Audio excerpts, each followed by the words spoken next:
तार, बैराठो सिन्ह चल उड़े माया मोह अहंकार, उड़े माया मोह अहंकार। सच्चिदानंद धाम धनी की जय। कली में देखिया ज्ञान अचंबा, वातन मोहल रचे अति सुंदर, चेजा जिमिन थम्बा, चेजा जिमिना थम्ब। कली में देखिया ज्ञान अचंबा। प्रणाम सुंदर साथ जी, प्रणाम। प्रकरण 31 में आज हम प्रवेश कर रहे हैं। सुंदर साथ जी, हमने अग्रिम क्लासेस में ही कहा है कि प्रकरण 27 से लेकर के 32 तक शास्त्रीय अप्रोच में जा रहे हैं। हम महामती प्राज्ञ जी के हृदय को कदर करते हुए,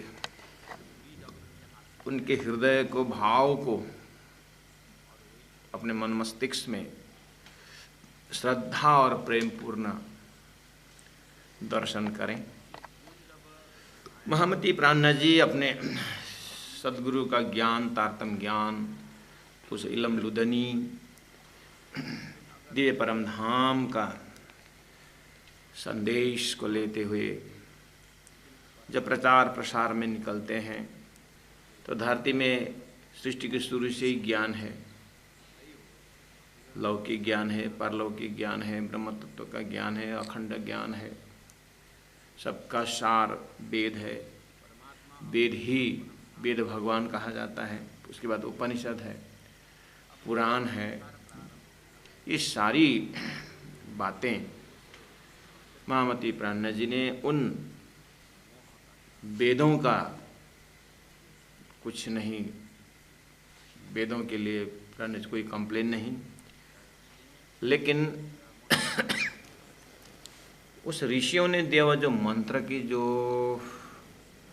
व्याख्या करने वालों ने जो व्याख्या की है, उसमें प्राज्ञ जी महाप्रभु का आश्चर्य लगता है कि कैसे ये व्याख्या कर रहे हैं। एक अर्थ में महामती प्राज्ञ जी ही कह सकते हैं कि इनको वाणी को देखते हुए, इन लोगों के अर्थ को देखते हुए, इनको व्याख्या को देखते ऐसा लगता है कि इनको अधिकारी किसने दिया वेदों की व्याख्या करने की, उपनिषदों की व्याख्या करने की इनको अधिकार ही किसने दिया। ऐसा प्राज्ञ जी महाप्रभु सोचते हैं। तो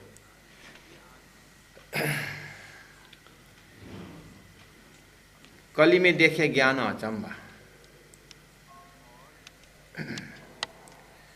इस कलयुग में अचंबा का ज्ञान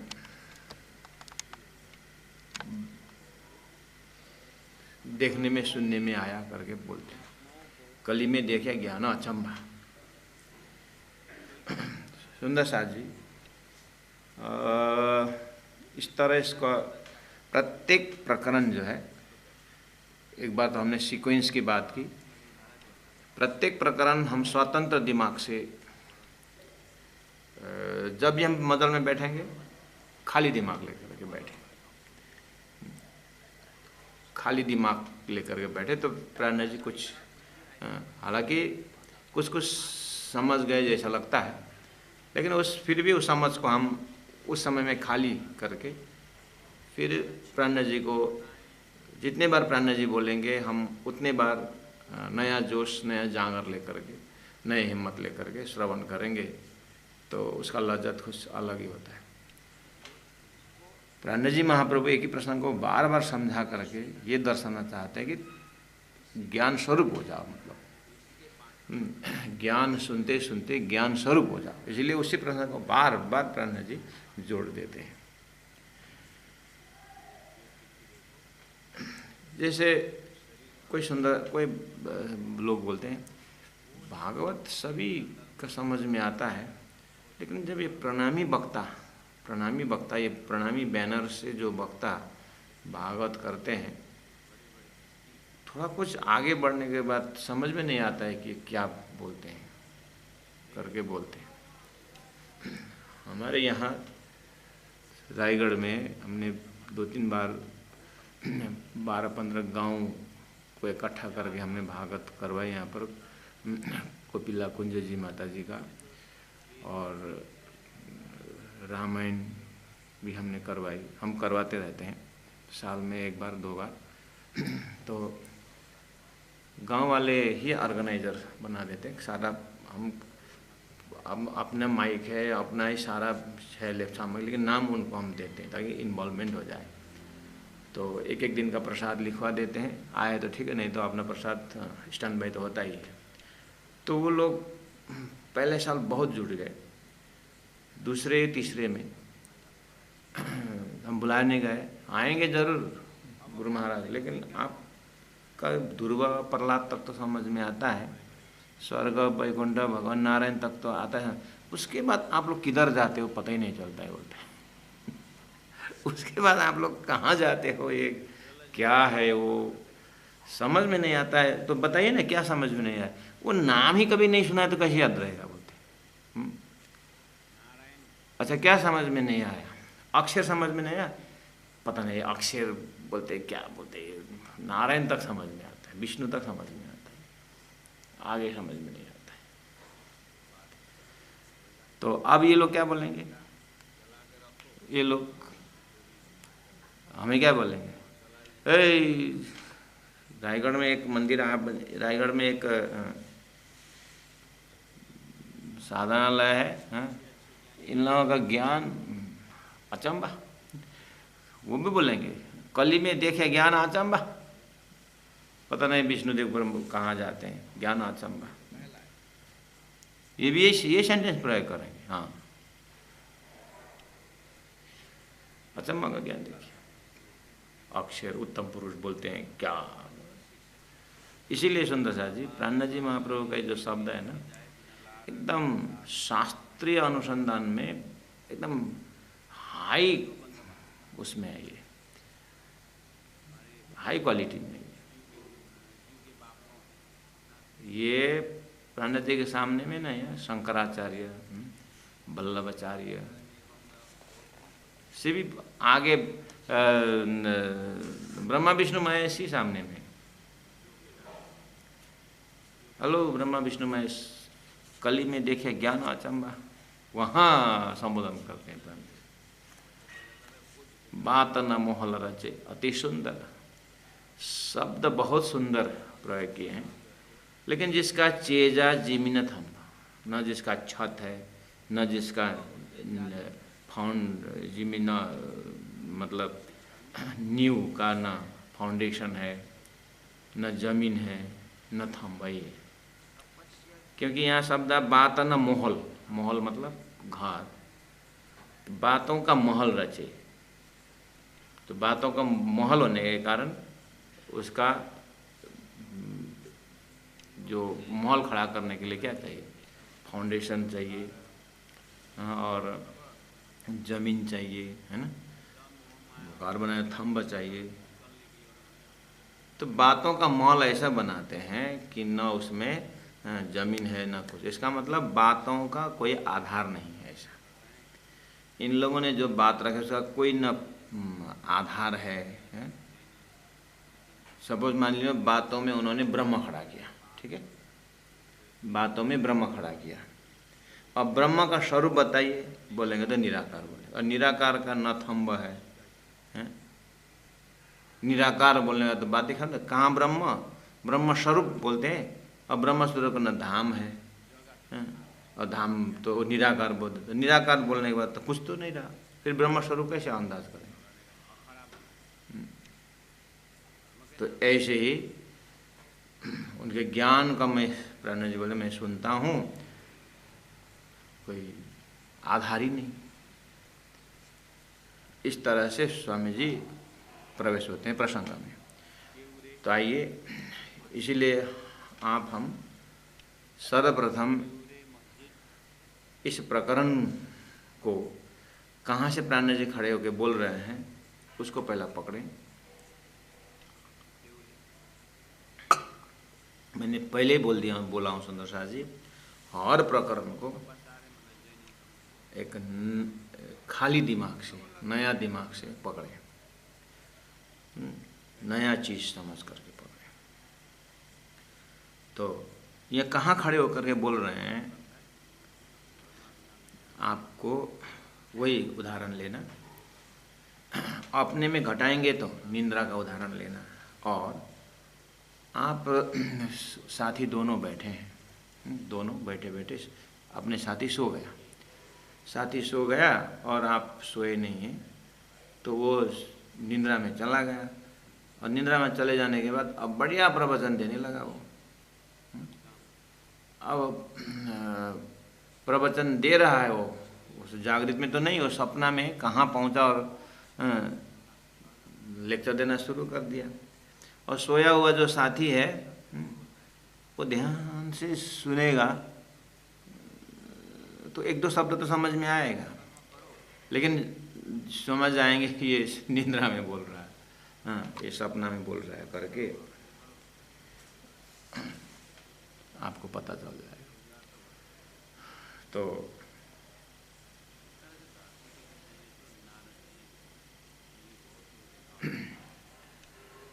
निंद्रा में बोल रहा है करके पता चल जाता है। अब निंद्रा के साथी, ये जो साथी निंद्रा में उस सपना में जा करके, असंभव है हमारे लिए लेकिन ब्रह्म के लिए बन सकता है, क्योंकि ब्रह्म तो कर्तम अकर्तम अन्यथा कर्तम इति ब्रह्म है। तो अगर सपना में जा करके वहीं जा करके उसका लेक्चर सुने तो वहीं जाना उसके सपना में और लेक्चर सुनना क्या क्या प्रवचन करता है। हम ऐसे दौड़े ये वो, आप देखते हैं दौड़े, वो तो स्वयं सोया हुआ है, हम अभी तो उसको मिल गया है, तो ये कहाँ बैठ के कहाँ बोल रहा है, कहाँ लेक्चर दे रहा है, बस ऐसे ही समझ। और धरती में जैसे सपना में माँ करके कोई चिल्लाए तो माँ शब्द जो गया ना, गया तो जागृत से गया, और वो सपना में जो माँ गया वो मान के चलिए वेदों का वाक्य गया तो जागृत से गया ना। लेकिन वहाँ सपना के बुद्धि से माँ के अर्थ लगाने वाले सपना के बुद्धि से माँ के अर्थ लगाएंगे, लेकिन उस माँ को प्राप्त करने के लिए अगर दौड़ेंगे कोई भी जागृत में नहीं पहुंचता है, जागृत को माँ में कोई नहीं पहुंचता है। वो सपना में बना, सपना में उच्चारण किया और सपना में खत्म हुआ। इसीलिए इसका चेजा न जीमी न थम्बा। ये लोग परमात्मा नाम उच्चारण करते हैं लेकिन न परमात्मा का धाम इनको मिला है, न परमात्मा की लीला इनको मिली है। सब सपना के बुद्धि में सपना के बुद्धि में दुनी दुनी पे चाहे दुनिया, वहीं पर ये है। उस तरह से अक्षराधिक परब्रह्म परमात्मा ही बोल सकते हैं इस चीज़ को, न नारायण बोल सकता, 33 करोड़ दिव्य देवता को तो बात ही छोड़े सुन सकते। इसीलिए बहुत ही संभाल के लेना होता है। इसी ऐसे अर्थ में तो प्राणनाथ जी को कोई संत टाइटल देते हैं, संत महामति प्राणनाथ बोलते हैं, कोई युग पुरुष बोलते हैं। ठीक है, एक संसार में ऐसा टाइटल चलता है वो कदर देने से, लेकिन सुंदर साथ जी प्राणनाथ जी शब्द का कोई हमारे आद्य प्रवर्तक करके ऐसा भी नहीं। प्राणनाथ मतलब साक्षात अक्षरातीत श्री राजी महाराज को शब्द। यहाँ प्राणनाथ शब्द से जैसे दुनिया में लोगों को राम बोलते, कोई भी दशरथ का बेटा करके आरती नहीं करते हैं। अवतार पुरुष राम जो वैकुंठ से आए हैं, आए तो दशरथ के दरबार में से, लेकिन भाव वहाँ नहीं रहता है। ऐसे ही प्राणनाथ शब्द से सुंदर साथ जी हम अक्षरातीत परब्रह्म परमात्मा को, अक्षरातीत परमात्मा के पास जाएं। उसके बाद परब्रह्म परमात्मा ने अक्षर ब्रह्म के ऊपर अक्षरों का माध्यम बना करके ये सृष्टि जगत की रचना की। तो इस भाव को हम बार बार बोल करके प्राणनाथ जी को साक्षात परमात्मा के स्वरूप में रखेंगे तो उन्होंने अब जो भी निर्णय दिया, चाहे कुरान से हो चाहे पुराण से हो, तो कुछ बोलने की भावना समझ में आएगा।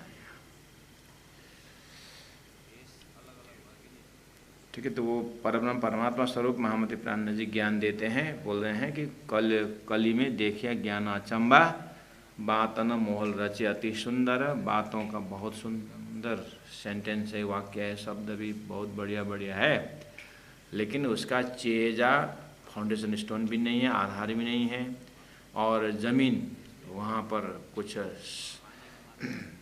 आधार कुछ नहीं है, न थंब है। अब आगे बढ़ते हैं, थोड़ा एक बार आप शब्द से फेमिलियर हो जाइए कि प्रथम आवृत्ति, सेकंड आवृत्ति में फिर उसके और गहराई जो जो होता है वहाँ जाएंगे। एक ही आवृत्ति में आपको शब्द का थोड़ा सा शब्दार्थ लोकेशन हमने बताया। अब क्यों प्राणनाथ जी ऐसा बोल रहे हैं, तो चौपाई नंबर 2 में देखिए, अंग न इंद्रिय अंतस्करण वाचा ब्रह्म न पहुँचे कोई, ऐसे बोलते हैं। उनका ज्ञान प्राणनाथ जी ने घंटों सुने, बोलते हैं कि ब्रह्म न पहुँचे कोई, ब्रह्म तक कोई नहीं पहुँच सकता है। अच्छा, ब्रह्म न पहुँचे कोई, ब्रह्म तक कोई नहीं पहुँच सकता, कुछ नहीं पहुँच सकता। वो कुछ में क्या क्या आता है, बोले अंग न इंद्रिय, 5 ज्ञान इंद्रिय, 5 कर्म इंद्रिय हैं। अंग मतलब, और अंतस्करण तो लिखा ही है, मन बुद्धि चित्त अहम, और वाचा वचन, तो अंग न इंद्रिय अंतस्करण, अंतस्करण में सभी आ गया। तो सब अंग गुना अंग इंद्रियां, 5 ज्ञान इंद्रिय भी नहीं पहुँच, अर्थात ब्रह्म को शब्द से भी पता नहीं लगा सकते, हाँ, स्पर्श भी ब्रह्म को कर नहीं सकते, ऐसा ब्रह्म न पहुँचे कोई। इस तरह से ब्रह्म तक मन वचन पहुँच नहीं सकता है करके प्रवचन दिए, और शास्त्र कोट करते हैं, जैसे कठोपनिषद में, कठोपनिषद में कहा है वहाँ, वाचा न वर्तिति, वचन ब्रह्म तक नहीं पहुँचता है, न इंद्रिय पहुँच सकता है, सभी उपनिषदों में है, ब्रह्म तक गुणांग इंद्रिय नहीं पहुँचता है। यूँ कहे शाखा पुरावे श्रुति, यूँ कहे इस तरह से बोलते हुए अपने प्रवचन में, अपने ज्ञान में साक्षी देते हैं, शाखा पुरावे साक्षी देते हैं श्रुति की, वेद शास्त्र उपनिषद संत वाणी की श्रुति का उन्होंने प्रमाण देते हैं। इस तरह से फलाने उपनिषद में ऐसा लिखा हुआ है, फलाने सुखदेव महाराज ने ऐसा कहा है, इस तरह से श्रुति देते हैं कि अंग न इंद्रिय अंतस्करण वाचा ब्रह्म न पहुँचे कोई, ब्रह्म तक कोई नहीं पहुँचता है, कोई साधन नहीं पहुँचता है ब्रह्म तक, हैं। तो प्राण कुछ नहीं पहुँच सकता, नहीं पहुँच सकता। तो फिर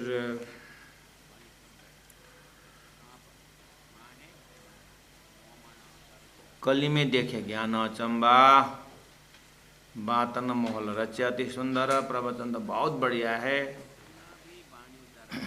लेकिन जिमी न थम्ब छेदा। इनके प्रवचन में न ब्रह्म ही मिलता है, न कुछ आनंद ही मिलता, क्योंकि इनके प्रवचन ने कहा कि गुणांग इंद्रिय नहीं पहुँचता है ब्रह्म तक। तो अब फिर क्यों टाइम पास करने का, ऐसा अचंभा का ज्ञान।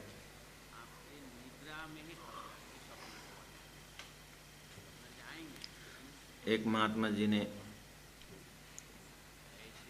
3 घंटा कथा भागवत या रामायण कुछ किए 3-4 घंटा, 7 दिन तक कंटिन्यू चला हो। तो पहले दिन से एकदम आगे में एकदम एक महात्मा जी आकर के आसन जमा करके 7 दिन श्रवण किए, और 7 दिन श्रवण किए तो अंतिम में उद्घोषक जी ने, ये महात्मा जी तो बहुत ध्यान से सुने हमारे गुरुदेव का प्रवचन, है ना, तो कुछ इनको 2 शब्द बोलने के दे तो बेचारा ने उठाया हमारे बीच, महात्मा जी फलाने फलाने, अभी हमने उनसे नाम पूछा, फलाने स्थान के हैं, तो उनसे आग्रह करता हूँ कि 7 दिन तक आपने श्री गुरुदेव के महाम ये व्यासपीठ से प्रवचन सुने, आपको कैसा अनुभूति हुई, कैसी अनुभूति हुई, कृपया 2 शब्द रखें। आए महात्मा स्टेज पे, पब्लिक को बोले, आप लोग बच्चा पैदा करते हैं और ये सन्यासी पालता है, और करते क्या हो, करके उतना बोल के उतर गए। 7 दिन का साथ, इसका मतलब वो 7 दिन के प्रवचन में पक्का भी, हाँ, वहाँ पर शायद अपने आश्रम का या अपने कार्य का व्याख्या भागवत के माध्यम से कुछ सेवा कार्य बताए होंगे। तो आप पब्लिक जनता बच्चा पैदा करते और ये सन्यासी पालता है तुम्हारा बच्चा, करके बैठ।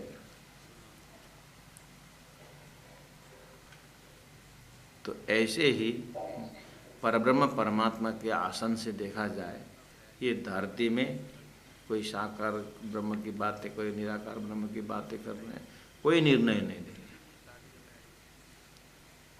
क्या ब्रह्म है। तो परब्रह्म परमात्मा ये लोग कब मेरे पास पहुँचेंगे, इन लोगों के शब्दों में कोई दम ही नहीं, न चेजा है, न जिम्मा, यहाँ बैठा हूँ, हाँ, और ब्रह्म का आकार ही नहीं है, प्रकार नहीं है, बेछबी बेनिमुन कुरान भी ये बोल रहा है, और कुरान बोलने वाला भी हाँ, निराकार निरंजन ऐसा बोलते हैं।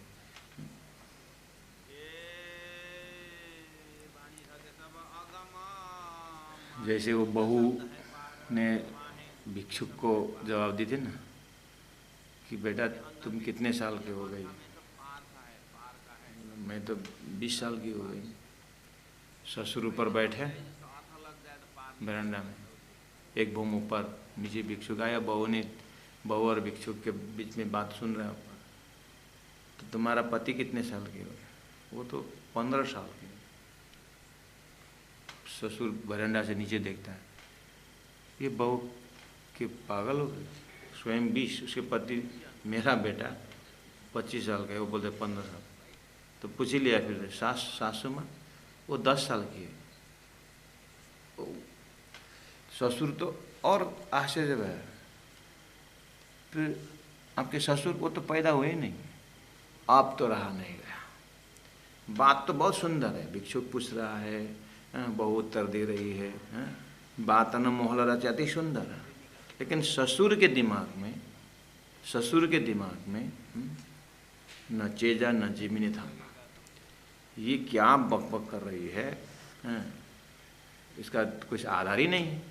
जब ससुर में यहाँ बैठा हूँ और मेरा जन्म ही नहीं हुआ, तो किस तरह से ये इनके दिमाग में, ससुर के दिमाग में बहू का शब्द को किस तरह से लग रहा है,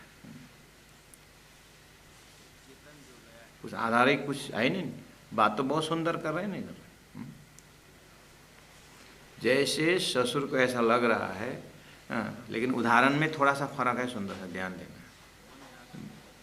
यहाँ बहू ने जो बोल रही वो तो बहू ने जो बोल रही वो सही बोल रही है, अर्थात तो उसका अपना अर्थ है। इधर वेदों शास्त्रों का अर्थ, वेदों में जिस तरह प्रमाण दिया वो ठीक है, वेद को वो कोट कर रहे हैं, वो जो वेद को ही कोट करके बोल रहे हैं, श्रुति प्रमाण दे रहे हैं, प्रमाण ठीक है, लेकिन प्रमाण जो एक गलत जगह में अर्थ उसका अर्थ गलत लगा रहा है, ये वाली बात।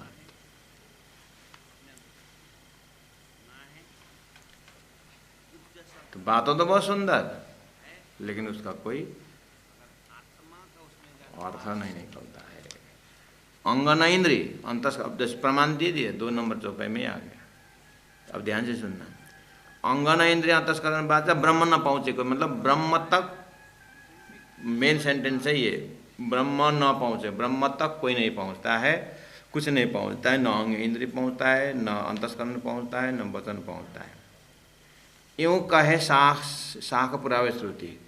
ये लोग जिनका प्रवचन सदगुरु सुन रहे हैं, जो वेद शास्त्रों में व्याख्या कर रहे हैं, उन लोगों का अपनी जो बात उन्होंने कही ब्रह्म तक इंद्रिय नहीं पहुंचता है करके मुख से बोले, उसके बाद शास्त्र प्रमाण दे दिया कि इस तरह से मुंडक इस तरह लिखा है, मांडुक्य में इस तरह से लिखा हुआ है, और वेदों में इस तरह से लिखा हुआ है, गुणांग इंद्रिय नहीं पहुंचता है करके अब उन्होंने प्रमाण भी दे दिया।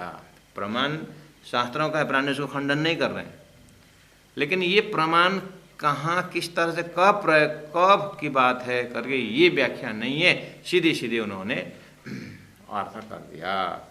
अब वो लोग क्या बोलते हैं प्रवचन देखना, अंगना इंद्रिय अंतस्करण बात ब्रह्म न पहुँचे कोई, ठीक है, यूँ कहे शाखा पुरावे फेरा कहे अनुभव हुए। मान के चलिए सामने वाले ने महाराज 1 मिनट आपका प्रवचन, 1 मिनट आगे बढ़ने से पहले एक शंका मैं पूछ ही लेता हूँ, क्षमा चाहता हूँ। जब गुण अंग इंद्रिय नहीं पहुँचता है ब्रह्म तक, तो मैं कान पहुँचता तो शब्द से मुझे हृदय में कुछ असर होता है।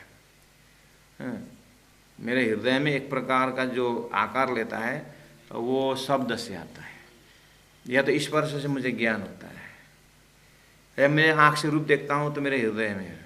तो गुण ब्रह्म तक ये गुण अंग इंद्रिय कुछ पहुँचता ही नहीं है, तो फिर आप बोलेंगे अनुभव हुए। तो मुझे गर्मी के अनुभव होने के लिए मेरे पे स्किन होना चाहिए, चमड़ी होना चाहिए। मेरे अंदर रूप का अनुभव होने के लिए काला गोरा छोटा बड़ा जो आकार रूप है वो अखंड, उसका अनुभव होने के लिए मुझे आँख होनी चाहिए। और शब्दों का जो है उससे मेरे कान से आवाज़ होनी चाहिए, तभी तो कान होना चाहिए, तभी मेरे पास शब्द का असर होता है। लेकिन फिर अनुभव हुए जो आप बोल रहे हैं, मुझे ये समझ में रहा है, ठीक है, ब्रह्म तक गुणांग इंद्रिय नहीं पहुँचते, कुछ नहीं पहुँचता है, तो होगा कोई सेलिशियल कहीं होगा करके, ठीक है, उधर ही रहे, हम इधर ही, नहीं पहुँचता है, ठीक, संतोष। लेकिन फिर बोल रहे अनुभव हुए, ये बात समझ में नहीं आता। जब गुणांग इंद्रिय पहुँचते हैं तो अनुभव कैसे, या तो अनुभव का चैप्टर खोल दीजिए। आप बोलते हैं हम तो अनुभव लेके बैठे, अहम ब्रह्मास्मि जो भी हो। तो प्रैक्टिकल चीज़ है, मुझे गर्मी के अनुभव होने के लिए मुझे स्किन होना चाहिए, क्योंकि कितने जने को आँख नहीं होता है तो उनका रूप का अनुभव नहीं होता है। तो किसी का कान ना हो तो फिर कुछ आवाज़ का अनुभूति नहीं होती है।